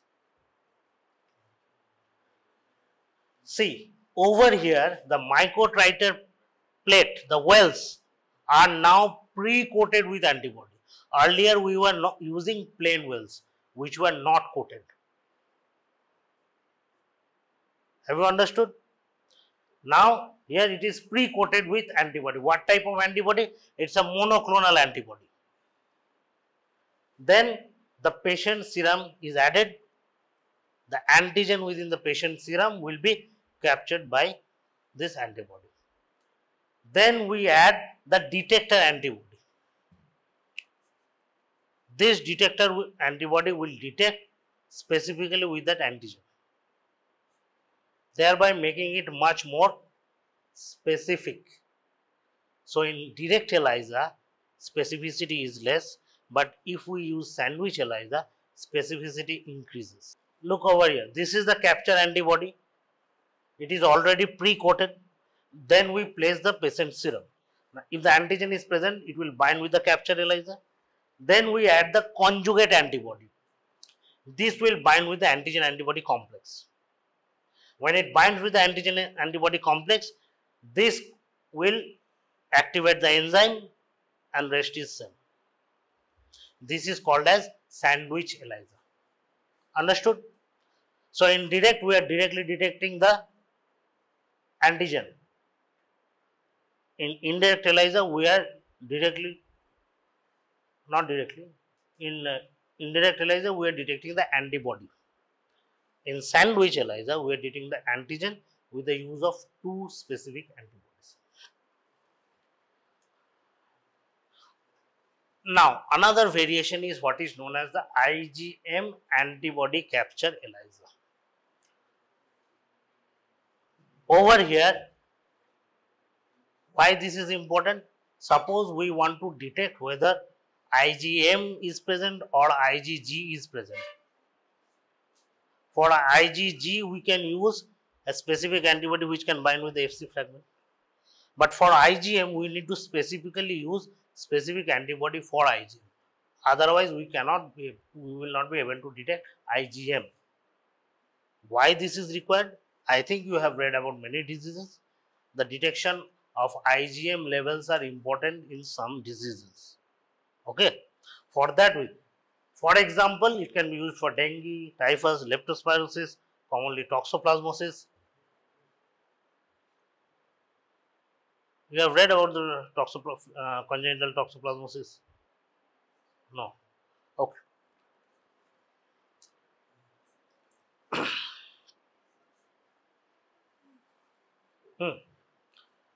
So over here, what is done is based on capturing a primary IgM antibody in the test serum, in which the whales are pre-coated with anti-human IgM antibody. So this is an antibody which will specifically bind with the IgM, not with any other antibody, not with IgG, IgD, E, only with IgM. Thereafter, the whole process is same. If that is done, we call it as IgM capture ELISA.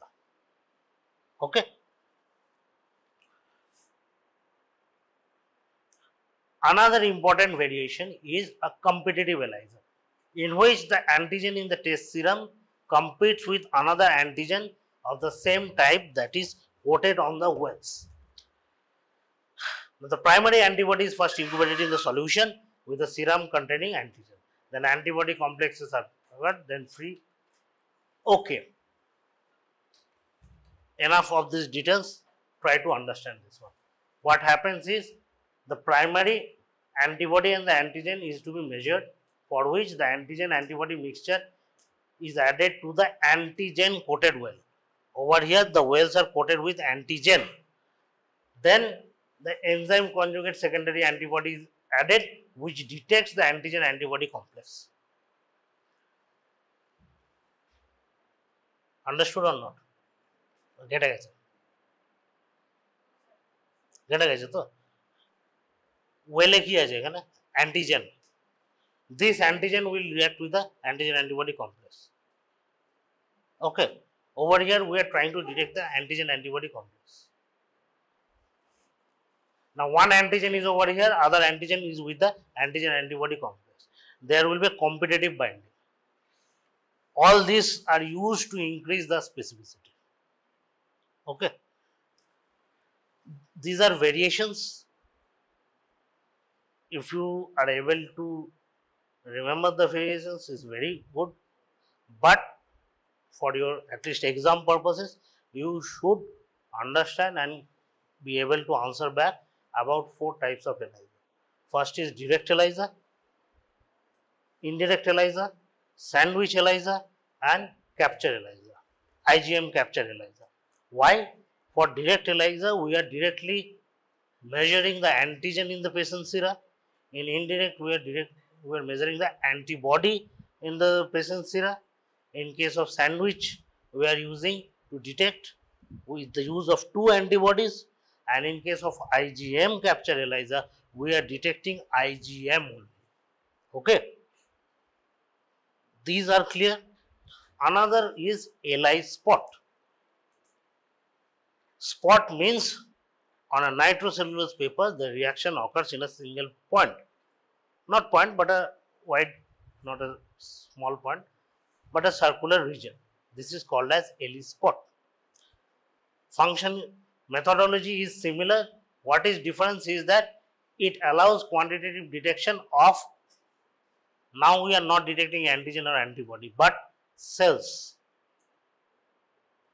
human cells. Why? Sometimes we need to detect whether the amount of cytokines are produced huge in number or not. So we must detect the cytokine producing cells, or say antibody producing cells like plasma cells. For that we are using this ELISA spot test. Commonly used is what is known as IGRA, interferon gamma release assay. I think in Mycobacterium tuberculosis you have read about this one. So what it does? It detects in cells which produce interferon gamma. Avidity is the cumulative strength of the binding force of the antibody to the antigen. So when the antibodies are produced after the infection, the cumulative binding force are a lot lesser. As the duration goes on, it becomes much more stronger. This is called as avidity. Okay. Why this is important? Because even in last class I have told you that in some of the diseases, the IgMs that are produced, that may be present in the patient's serum for a prolonged period of time. Only what we say that presence of IgM indicates an acute infection, and presence of IgG indicates a prolonged infection. Even may detect the remote infection. However, in some diseases, the IgM may persist for a prolonged period of time. For example, in cases of toxoplasmosis. Now, let us consider the example of toxoplasmosis. The toxoplasmosis in males have got some effect, but in case of females, it is of much more concern because of congenital toxoplasmosis if the woman gets pregnant during the infection. Okay. Now, suppose if a pregnant woman comes to you and you think that the patient might having toxoplasmosis. Now, you must have to ascertain whether this infection is recent or is a past infection. Now, it has been seen that the IgM may persist even more than 9 months after the infection. So, if you go and detect only IgM, what will happen? The patient may have been infected even before she has conceived. And if that is the case, you don't need to treat the patient because that was previous to the conception. And it could also be that she had got the infection, say, as close as 2 to 3 weeks back. In that case, you need to consider the treatment or other options because there is a high chance of transmission to the child. Now, in both these scenarios, IgM cannot help you. For that, we need to test for IgG avidity. Why? Because if she had been infected earlier, what will happen? The IgG avidity will become high. But if she is infected recently, the IgG avidity will be low. So now it doesn't matter whether IgM is present or not. We test for IgG avidity. If it is high, that means it indicates past or remote infection. If it is low, it indicates recent infection. Have you understood this one? So the variation of this ELISA is that we test for the IgG avidity.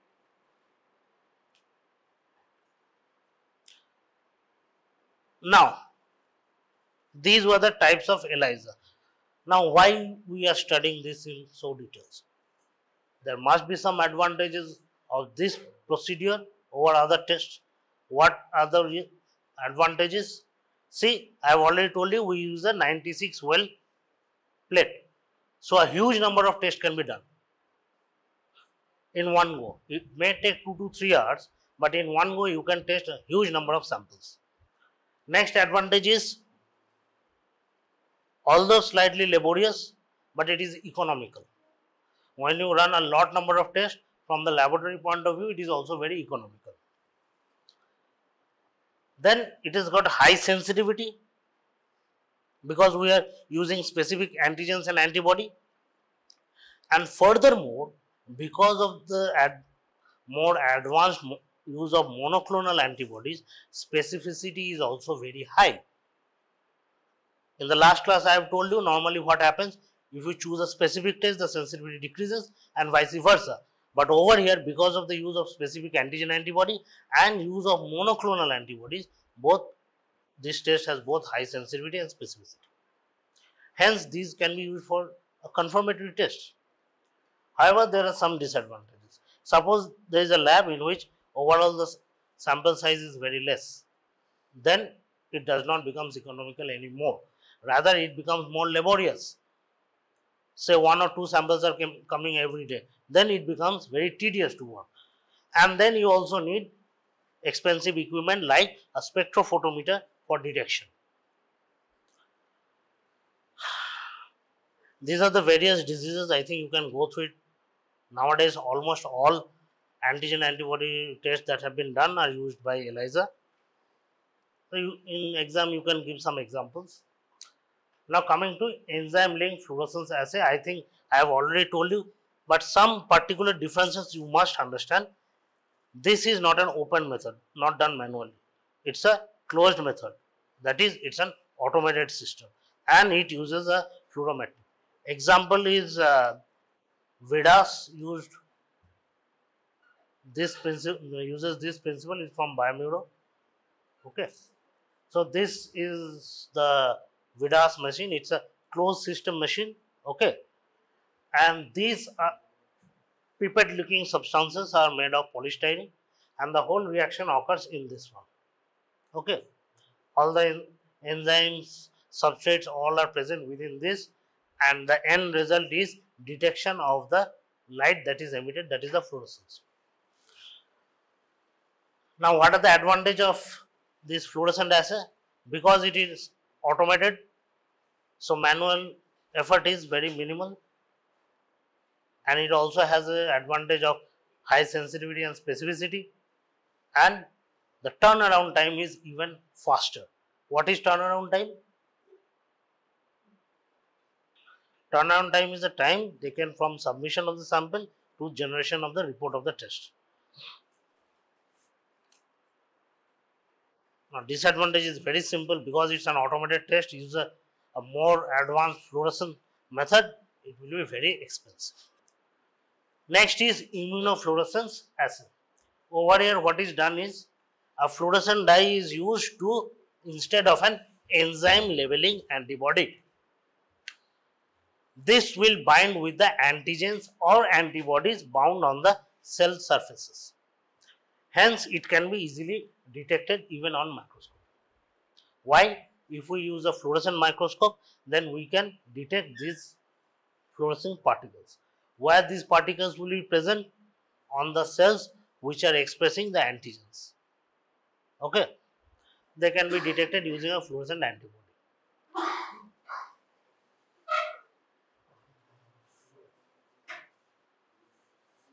So there are two types.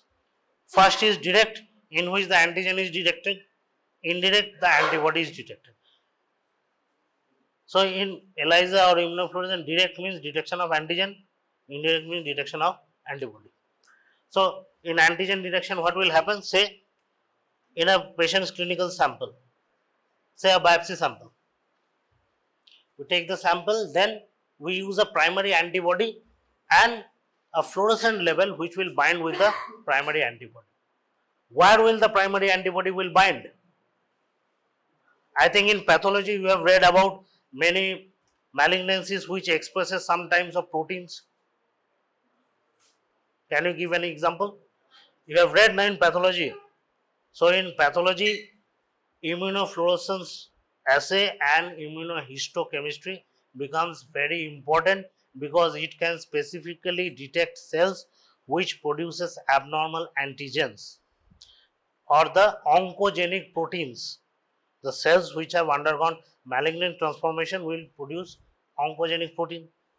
Or in case of any infectious conditions, say in a viral infection, the viruses will be replicating within the cells and will produce viral proteins which are expressed on the cell membrane of the affected cells. Now, if we take those cells, make a preparation on the slide, and then use this method, we can detect whether those antigens, that is, those proteins, are present or not. This is called as direct immunofluorescence assay. How they are detected? With the use of fluorescent microscope. Okay. Now, if we detect antibody, it will become indirect. For that, we need antigen. So, for that, we need a slide which is coated with an antigen which will bind with the specific antibody. Have you understood? Thereafter, the process is almost similar. The next methodology is known as flow cytometry. Now, flow cytometry, I will not get into too much details. In simple terms, it tells us how many cells are present in us. Now, you may ask, in normal test we can do that. For example, if I take a blood sample from any person, we can say number of RBCs, number of WBCs, right? But sometimes we need to know what exact type of cells are present. For example, in HIV infection, there is alteration of the CD4 and CD8 cell ratio. So for that, we need to know the exact number of CD4 cells and CD8 cells. Flow cytometry is the method by which we can enumerate various types of cells. I have just given the example of CD4 and CD8 for you to understand. So what is done is, in a very small capillary, the blood is allowed to flow. With the help of a fluorescent material tagged with an antibody against those cells, they are placed. So what will happen? Say a CD4 cell will bind with a particular antibody with, say, a red colored material, and CD8 cell will bind with an antibody against CD8 cell, and say we tagged it with a green color. Okay. Now, in a very small capillary tube, I am allowing the blood to flow in such a way that at a particular time only one cell will go through that tube. Then we can easily say, if a red color particle goes through, we can say it's a CD4 cell. If a green color particle goes through, we can say it's a CD8 cell. Thereby, tagging those particular cells, we can enumerate the exact number of cells that is present. Okay. This is in essence flow cytometry. Why the name flow cytometry comes? Metry means to enumerate or measure. Cyto means measure the number of cells, and flow means we are allowing it to flow so that we can count. Understood? So this is the basic principle of flow cytometry, and even in this one we are using antibodies with fluorescent particles. Applications we can use for, as I have already told you about CD4 and CD8 cells count, and also in many oncogenic conditions in which abnormal cells may be present. Now, if we use the same principle and try to detect the presence of antigens or antibody in the tissue itself, in biopsy samples, it will become immunohistochemistry. Simple. In immunofluorescence assay, we are using the smears on slides. Over here, we are testing in tissue samples. This is called as immunohistochemistry. I think if you go and look at some of the pictures, especially in Robbins, there are many pictures of immunohistochemistry pictures, bright red color or bright green color. Those are fluorescent tagged antibodies which will bind with the cells in which the oncogenic variations are going on. This was the many applications of fluorescence. Now, one more important part is called as chemiluminescence. As the name suggests, what is illuminescence? বলছিল যেটা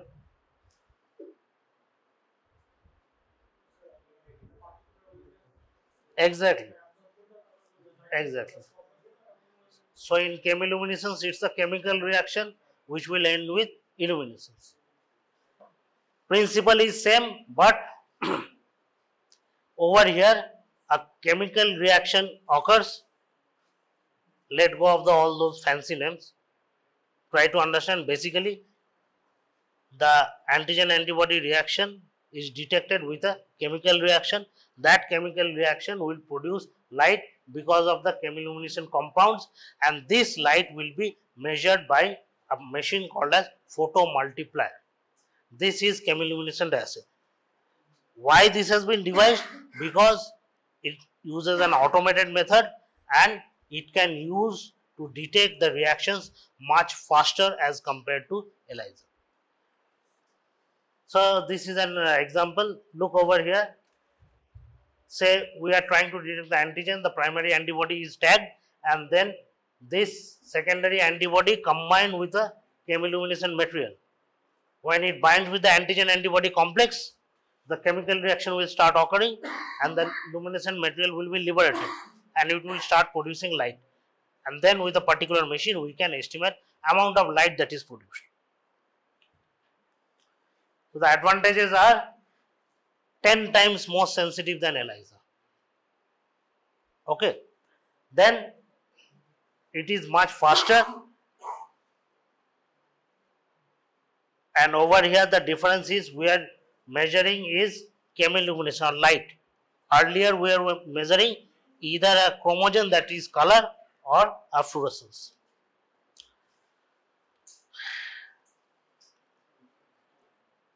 Next is Western blot. What is blot? In biochemistry you have read about blotting techniques. What are the blotting techniques? Southern blot, northern blot, and western blot, and also there is an eastern blot. So what is southern blotting used for?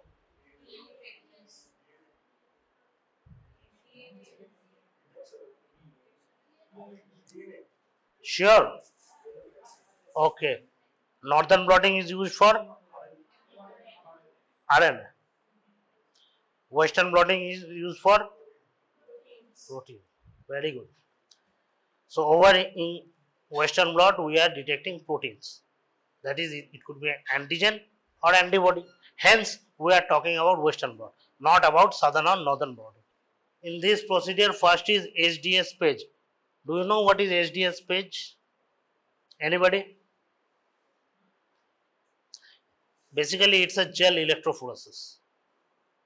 Okay. Then blotting.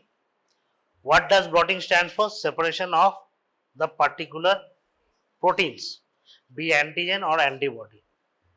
Last part is use of enzyme tagged antibody to detect the antigen or antibody as required. Okay. So first electrophoresis is done to separate out, then accumulate the separated proteins on a particular area, that is called blotting, and then detection of those proteins using enzyme linked antibodies. This is in a very gist what is called as Western blotting. There are many uses. Please remember, this is very much commonly used for confirmation of HIV infection. For detection of HIV, antibodies, ELISAs are used. If there is a doubt or indeterminate results, confirmation is done using Western blot method. Finally, in your practical exams, you will be given what is known as rapid test. They are also called as point of care test. So what is this test? There are two types. One is lateral flow assay, one is flow through assay, or sometimes it is called as vertical or dot blot assay. See, these tests are used nowadays for almost every kind of infections. Okay, even I think I had given you an example in the previous class about the urine pregnancy test. Even that lateral flow is used. So I think in last class I had explained about the lateral flow assay. Let me just recapitulate everything. This is the cartridge that you can see over here. There is a well in which the sample is put. It may be a patient serum sample when we are trying to detect the antibody, or it could be antigen, for example, a nasopharyngeal sample, then diluted in the solvent and then poured in that well.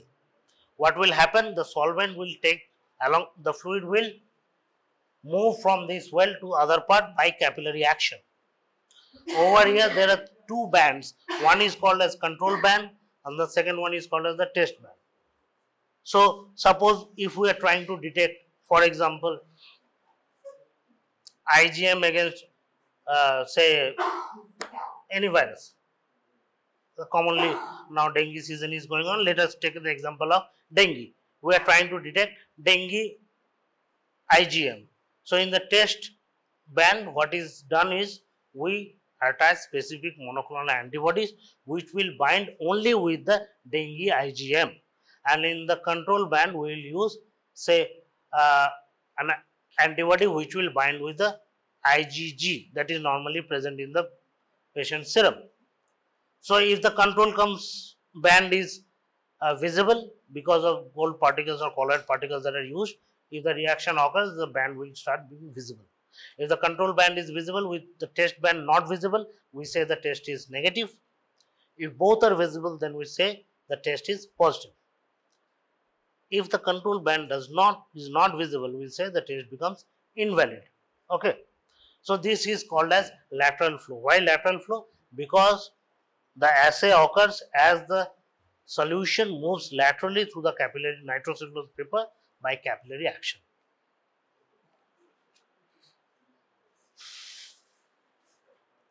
Next is what is known as flow through assay. Like lateral flow, even here there is capillary action, but instead of the fluid moving laterally, it moves vertically. Okay. So this is the top view of the test sample, the kit. This is the well, and within the well you can see there is a control, one for HIV-1, one for HIV-2. However, they are not in the same plane. What happens is that, suppose this is the top view and this is the width of the cartridge. So the fluid will flow from above downwards. Now these bands are actually placed in a 3-dimensional, not in the same plane. Most generally the control one will be at the bottom. So if the assay has gone through or the test has been completed thoroughly, the control band will come positive. Okay. Similar to lateral flow, only in lateral flow it is moving laterally and over here it is moving vertically. Understood? So these are the two types of rapid test. That is it for serological reactions. Now you have any questions about serological tests? So in these two classes I have tried to cover all types of serological reactions. In the previous class I had discussed about the conventional tests. What are the conventional tests? These include the precipitation reactions, agglutination reaction and their variations, then complement fixation tests. Okay. Most commonly we are currently using the agglutination reactions more commonly. Some of the precipitation reactions example that can be asked to you will include the VDRL test, the RPR test. In agglutination reaction, the Widal test is very important. It can be asked to you.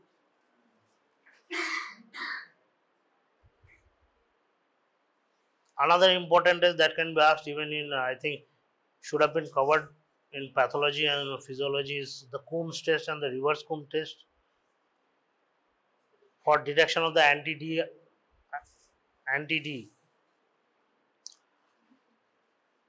Next comes the newer test, which includes the ELISA, the immunofluorescent assays, the chemiluminescent assay. Radioimmunoassays are also there but are not commonly done today. And finally, we have flow cytometry, by which we can detect the cells. Using ELISA, the methodology is known as the ELISpot test. And finally, the other rapid test. Based on the methodology, there are two types of rapid tests. One is lateral flow and another is the vertical, or called as dot blot assay. Okay. Why you should know? Because one disease from your perspective, for diagnosis of HIV, we must use 3 different methodologies to confirm a positive reaction. Okay. So if a patient's sera is tested by 3 different methodologies and in all 3 tests the result come positive, then only we declare the patient as HIV reactive. Otherwise, we go for further testing. An example of further testing would be, or confirmatory testing would be, Western blot, in which we try to detect whether the viral proteins are present in the patient's blood or not. If the viral proteins are present, that means the virus is present in itself. Now we are not looking for that whether antibody is produced or not. Now we are directly looking for viral proteins by Western blot. Another method is direct detecting of the viral nucleic acids. Okay. So this was an overview of all the antigen antibody tests.